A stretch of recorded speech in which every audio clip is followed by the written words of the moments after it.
Welcome to the Rim Break Rodeo. We hope this video helps. You begin by locking down what success looks like: CPA, lift, conversions, or reach. Once done, allocate a realistic budget and timeline and set measurable KPIs. Make sure your creative roster includes common sizes like 300x 250 and 728x 90, and that landing pages track conversions. Next, decide whether to run via a DSP or a managed partner.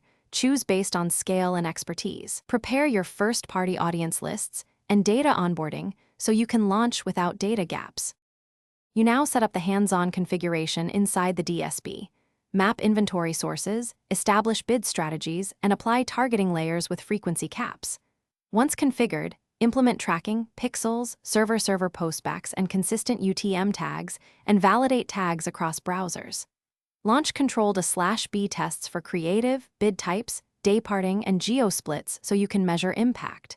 Monitor performance closely, and make iterative bid and placement adjustments based on CPC, CTR, and conversion velocity. You finish by scaling validated winners methodically. Increase budgets by about 10 to 30% weekly while expanding similar audience segments and inventory. Make sure reporting cadence and attribution models are operational and that server-server syncs are stable. Once scaled, document playbooks and handoffs. If things go wrong, audit tracking tags first, then check block lists and inventory source quality. These three usually reveal misfires. Finally, refine bidding logic and creative rotation to sustain performance as you expand. Thanks for watching. Consider subscribing if we helped you.